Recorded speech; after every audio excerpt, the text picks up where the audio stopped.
It is time now for our monthly chat with our marvelous MP, Jim Aglinski. Good day, Jim. How you doing? Not too bad, Ron. How are you?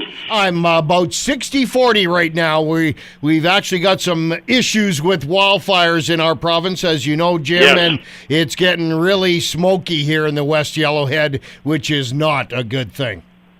No, I understand that. You know, I want to throw my hands out to the forestry department down at Edson for the fire we had by Marlborough there. They did a fantastic job between the county and forestry to put that one out in a hurry. Yeah, they certainly did. Jim, today you want to talk about rural crime in our province, in particular our area. Jim, how bad is it?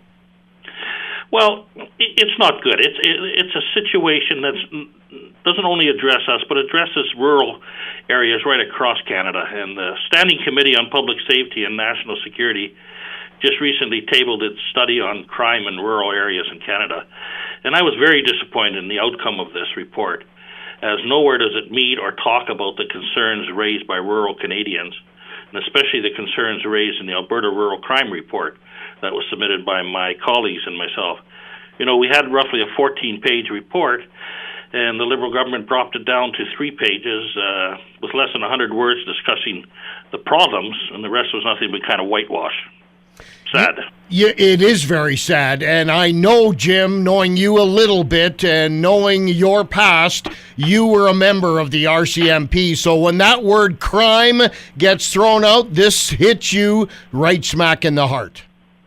Oh, absolutely. You know, and one of the things that we heard from people right across the riding, I had 5 round tables held in the riding last year, and one of the biggest problems was the revolving door justice system. People are just frustrated with the criminals going in, being released, and we couldn't seem to get the government to address that issue. Another one was the modernizing the criminal code to make it clear for the general public on how they can legally protect themselves and their property, now, and what they can or cannot do. What are your ideas? What can be done about it? What can your government do?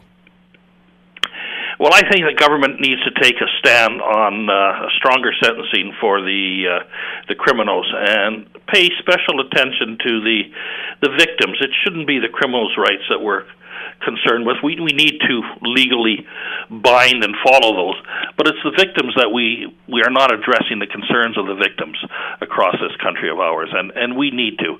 People should know that they can defend their property, and we need to make sure we put modern laws in place to help them do that. And that's one thing that our government will look at.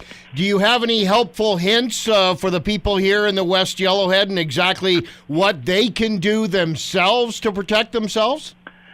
Well, proper security on the property, if you're going to be away for a few days, is maybe have a gate system, maybe have a camera system, have a well-lighted yard. Maybe talk to your local RCMP detachment, drop in and get some helpful hints from the members or your Rural Crime Watch program. They all have different areas that they can give you some expertise on. Jim, always a pleasure chatting with you. We'll catch up with you soon. Yes, Ron, you take care. All right, thank you.